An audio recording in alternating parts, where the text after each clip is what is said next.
প্যাট্রোক্লাসের লড়াই। গ্রিক জাহাজে গায়ে আগুন দেখিয়ে অ্যাকিলিস আর স্থির থাকতে পারলেন না।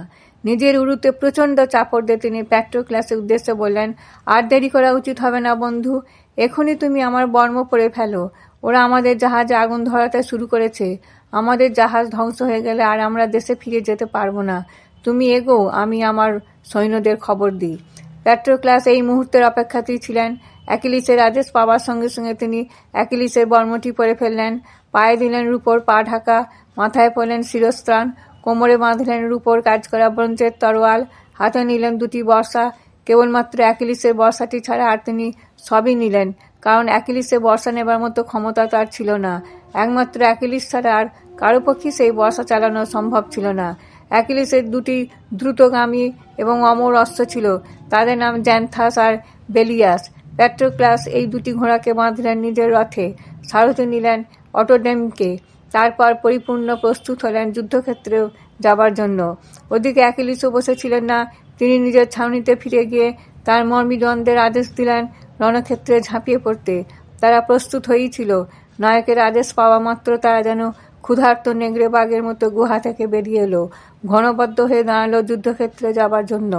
সংখ্যায় তারা এত বেশি ছিল যে তাদের একজনের শিরস্ত্রাণ অন্যর শিরস্ত্রাণে ঠেকে যাচ্ছিল, একজনের বর্ম অন্যের বর্মে আঘাত করছিল। মর্মিদণ্ডে পরিপূর্ণ যুদ্ধ সাজে সজ্জিত থেকে অ্যাকিলিস জিউসের উদ্দেশ্যে প্রার্থনা জানালেন নতমস্তকে। জিউসকে বললেন, হে দেবরাজ, তুমি রক্ষা করো। প্যাট্রোক্লাস যুদ্ধ যাচ্ছে, সে যেন যুদ্ধ জয় করে নিরাপদে ফিরে আসতে পারে। অ্যাকিলিসের প্রার্থনা জিউসের কানে পৌঁছল। মঞ্জুরও করলেন তার প্রার্থনা, তবে সবটা নয়, অর্ধেক মাত্র। ইতিমধ্যে প্যাট্রোক্লাসের নেতৃত্বে সশস্ত্র মর্মিদণ্ডরা বিপুল উৎসাহ আর যুদ্ধের উন্মত্তনায় মত্ত হয়ে ঝাঁপে পড়ল ট্রয় সৈন্যদের উপর। এক বড় বোলতার চাকে ঢিল পড়লে বোলতারা যেমন ঝাঁকে ঝাঁকে চাক ছেড়ে বেরিয়ে আসে তীব্র গতিতে, মর্মিদণ্ড সৈন্যরা ঠিক তেমনি করেই ঝাঁপ দিল শত্রু সৈন্যের উপর। তাদের রণহুঙ্কারে কেঁপে উঠল চারিদিক। অ্যাকিলাসের রণপোশাক পরা প্যাট্রোক্লাসকে দেখে প্রমাদ গুনল ট্রয় সৈন্যরা। তারা মনে করল মহান বীর শ্রেষ্ঠ অ্যাকিলিস যুদ্ধে নেমেছেন। তাহলে তো আর নিস্তার নেই। অনেকদিন তারা এই বিপুল বিক্রম দেখেনি। সামনে নিশ্চিত মৃত্যু দেখে ট্রোজান সৈন্যরা পিছু হটতে শুরু করলো, কারণ তারা অ্যাকিলিসের বিক্রম চেনে। যে গ্রিক জাহাজে তারা অগ্নিসংযোগ করেছিল সেখানে থাকতে আর তারা ভরসা পেল না। জাহাজ পরিত্যাগ করে তারা পালাতে শুরু করলো। সেই অবসরে গ্রিকরা আবার জাহাজগুলো অধিকার করে তাড়াতাড়ি আগুন নিভিয়ে ফেলল। যে গ্রিক সৈন্যরা প্রায় ভুলতে বসেছিল জয় কাকে বলে, বীরত্ব কাকে বলে, সাহস কাকে বলে, তারাই আবার প্যাট্রোক্লাসের পিছনে দাঁড়িয়ে বুঝতে পারল যুদ্ধ কেবল পিছু হটার জন্য নয়, আক্রমণের বদলে পাল্টা আক্রমণই যুদ্ধের নিয়ম। প্যাট্রোক্লাসকে সামনে পেয়ে অনেকদিন পর আবার তারা জেগে উঠল। ওদিকে প্যাট্রোক্লাস তার গ্রিক সৈন্যদের নানাভাবে উত্তেজিত করে ট্রোজানদের তাড়া করে চললেন।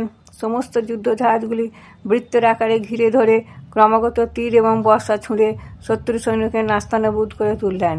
যে সমস্ত গ্রিক জাহাজ ট্রোজানরা অধিকার করেছিল, বেগতিক দেখে তারা সেই সব জাহাজ ছেড়ে পালাতে বাধ্য হলো। যারা পালাতে পারল না তারা প্যাট্রোক্লাসের হাতে অসহায়ের মতো মারা পড়তে লাগলো। যে পরীক্ষা পার হয়ে ট্রোজান সৈন্যরা গ্রিক সীমানার মধ্যে ঢুকে পড়েছিল, তাড়াহুড়ো করে তারা পরীক্ষা পার হয়ে কেবল কেউ বা পড়ে গেল খাদে, কেউ বা পড়ল মারা গ্রিক সৈন্যদের হাতে, কেউ বা কাঁটা গাছের ঝোপে আটকে শেষ নিঃশ্বাস ত্যাগ করল। প্যাট্রোক্লাস যখন প্রচণ্ড গতিতে এগিয়ে চলেছেন, জিউস তখন চিন্তা করছিলেন এক মনে প্যাট্রোক্লাসের ভাগ্যে তিনি কিভাবে মৃত্যু আনবেন। তিনি কি এখনই হেক্টরকে দিয়ে প্যাট্রোক্লাস যখন প্রচণ্ড গতিতে এগিয়ে চলেছেন, জিউস তখন চিন্তা করছিলেন এক মনে প্যাট্রোক্লাসের ভাগ্যে তিনি কিভাবে মৃত্যু আনবেন।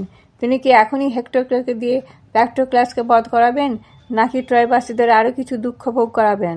অবশেষে তিনি স্থির করলেন প্যাট্রোক্লাস আর কিছু ট্রয় সৈন্যকে হত্যা করুক, তারপর তাদের পিছু হটাতে হটাতে নিয়ে যাক ট্রয় সীমানার কাছে।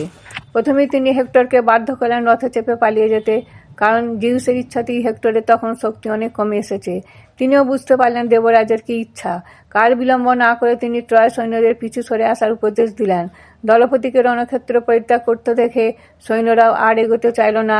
তারা ক্রমাগত পিছু হটতে হটতে ট্রয় নগরীর সীমানার দেয়ালের কাছে সরে এলো। অতি বড় বিচক্ষণ বীরেরও মতিভ্রম ঘটে। যুদ্ধে উন্মাদনে আর বিজয়ী সম্মান লাভের নেশায় বহু বড় বীরই নিজেদের ঠিক রাখতে পারেন না। প্যাট্রোক্লাসও ভুলে গেলেন বন্ধু অ্যাকিলিসের নিষেধ। শত্রু সৈন্যকে পরাজিত করতে করতে তিনি ট্রয়নগরীর সীমানায় পৌঁছেও বোকার মতো এগিয়ে চললেন। ভাবলেন একাই তিনি ট্রয়নগরী অধিকার করবেন। মতিভ্রম তো নিশ্চয়ই, কারণ জিউসের অভিপ্রায় বোঝার ক্ষমতা তখন প্যাট্রোক্লাসের ছিল না। প্যাট্রোক্লাস ধীরে ধীরে এগিয়ে চললেন মৃত্যুর কাছে, অথচ অ্যাকিলিস বারণ শুনলে অ্যাকিলিসে তার সেদিনই মৃত্যুমুখে পড়তে হতো না, কিন্তু নিয়তির বিধান মানতে তো হবেই।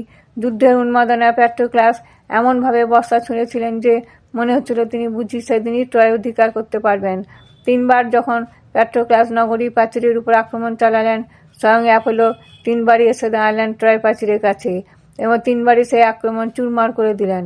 তারপর প্যাট্রোক্লাসকে বললেন, প্যাট্রোক্লাস, তুমি আর যুদ্ধ না করে ফিরে যাও, কারণ তোমার বা তোমার থেকে বেশি শক্তিধর অ্যাকিলিসের ভাগ্যেও ট্রয়ের দেয়াল ভাঙার গৌরব নেই। এ তোমার শক্তি ক্ষয় ছাড়া আর কিছু নয়। অ্যাপোলোর কথা শুনে প্যাট্রোক্লাস ধীরে ধীরে সরে এলেন, কারণ তিনি জানতেন দেবতাদের বিরুদ্ধে লড়াই করার মতো ক্ষমতা মানুষের নেই। ওদিকে হেক্টরও গ্রিকদের আক্রমণে ব্যতিব্যস্ত হয়ে পালিয়ে এসেছিলেন স্কিয়ান গেটের কাছে। তিনি ভেবে উঠতে পারছিলেন না কি করবেন। নিজের সৈন্যদল নিয়ে ট্রয় সীমানার মধ্যে সেদিনের মতো পালিয়ে যাবেন নাকি আর একবার ঝাঁপিয়ে পড়বেন। পথে বলি দিতে স্বয়ং অ্যাপোলো, রানী হেকুবা তাই ডাইমাসের ছেলে এসিয়াসের ছদ্মবেশে তিনি হেক্টরকে বললেন, কেন বৃথা সময় নষ্ট করছে যুবরাজ হেক্টর? এখন কি আপনার যুদ্ধক্ষেত্র ত্যাগ করার কথা চিন্তা করা উচিত? সোজা প্যাট্রোক্লাসের কাছে চলে যান, তাকে সম্মুখ সমরে আহ্বান জানান। অ্যাপোলোর দয়ে আপনি তাকে হত্যা করতে পারবেন জয়ের গৌরব কেড়ে নিতে। কথাটা হেক্টরের মনে ধরল। তিনি তার সব সৈন্যদের একা রেখেই চললেন প্যাট্রোক্লাসের সামনে। অন্য কোনো গ্রিক সৈন্যকে আক্রমণ না করে সোজা চলে এলেন প্যাট্রোক্লাসের রথের সামনে। প্যাট্রোক্লাস তখন একটি বিরাট পাথরের আঘাতে প্রিয়ামের একটি সন্তানকে হত্যা করছেন। হেক্টরকে সামনে দেখে প্যাট্রোক্লাস আর নিজেকে সামলে রাখতে পারলেন না। তার শরীরে রক্ত টকবক করে উঠল। এক হাতে বর্ষা আর অন্য হাতে একটি বিরাট পাথর নিয়ে তেড়ে এলেন হেক্টরের দিকে। প্রথমে তিনি হেক্টরের রথ লক্ষ্য করে পাথরটি ছুঁড়লেন। পাথরটি তাকে আঘাত না করে তার সারথির মাথাটি চুরমার করে দিল। সে পড়ে গেল রথ থেকে। সারথিহীন রথে আর অপেক্ষা না করে হেক্টরও নেমে এলেন মাটিতে। হেক্টরের সারথির মৃতদেহটিকে যখন প্যাট্রোক্লাস উন্মত্তের মতো বর্ষা দিয়ে খোঁচাচ্ছিলেন, ঠিক সেই সময় হেক্টর আক্রমণ করলেন প্যাট্রোক্লাসকে। শুরু হলো উভয়ের মধ্যে তুমুল যুদ্ধ। দুজনই সমান যোদ্ধা, কেউ আক্রমণে কারো থেকে কম যান না। প্যাট্রোক্লাসের গায়ে তখন অসুরের মতো শক্তি এসে গেছে। হেক্টরের পক্ষেও তাকে রোখা সত্যিই কষ্টকর হয়ে উঠছিল। সঙ্গে অ্যাপোলো আড়াল থেকে সবকিছুই দেখছিলেন। প্যাট্রোক্লাসের অমিত বিক্রম দেখে তিনি আর স্থির থাকতে পারলেন না। অ্যাপোলো লুকিয়েছিলেন ঘন কুয়াশা আড়ালে। মেঘের আড়াল দিয়ে নেমে এলেন যুদ্ধক্ষেত্রে। সেই মুহূর্তে তিনি যদি না হেক্টরকে সাহায্য করতেন, তাহলে হেক্টরকে হয়তো শোচনীয়ভাবে পরাজিত হতে হতো। কিন্তু দেবতার যেখানে বিরূপ, সেখানে মানুষ কী বা করতে পারে। ঘন কুয়াশা আড়াল থেকে তিনি হঠাৎই প্যাট্রোক্লাসের পিঠে বসালেন একটি চর। সেই একটি আঘাতই প্যাট্রোক্লাস যেন চোখে অন্ধকার দেখলেন। সেই একটি আঘাতই তার মাথা থেকে শিরস্থান খুলে পড়ে গেল। আগেই বলেছি শিরস্থানটি ছিল স্বয়ং অ্যাকিলেসের, আর এই প্রথম বীর অ্যাকিলেসের শিরস্থান মাটিতে লুটিয়ে পড়ল। শুধু মাথা থেকে শিরস্থান নয়, অ্যাপোলোর কারসাজিতে তার বর্ষাটি গেল ভেঙে, হাত থেকে খসে পড়ল ঢালটি, শরীরের বর্মটি আলগা হয়ে গেল, আর চোখের সামনে ঘনিয়ে এলো রাত্রি অন্ধকার। প্যাট্রোক্লাস বুঝতে পারলেন মৃত্যু তার আসন্ন। তিনি বোধহয় তখনকার মতো পালাতেই চেয়েছিলেন, কিন্তু তা সম্ভব হলো না। পিছন থেকে এফোরবাস নামে এক অশ্বারোহী সৈনিক প্যাট্রোক্লাসের উন্মত্ত পিঠে একটি বর্ষা গেঁথে দিলেন। কিন্তু প্যাট্রোক্লাস ছিলেন মস্ত বড় বীর। ওই আঘাত তাকে আহত করলেও শেষ করে দিতে পারল না। ওই অবস্থাতেই তিনি মর্মীদণ্ডের মধ্যে পালিয়ে যেতে চাইলেন, কিন্তু বাদ সাধলেন হেক্টর। এসে দাঁড়ালেন আহত প্যাট্রোক্লাসের সামনে। বর্ষা দিয়ে সজোরে আঘাত করলেন তার তলপেটে।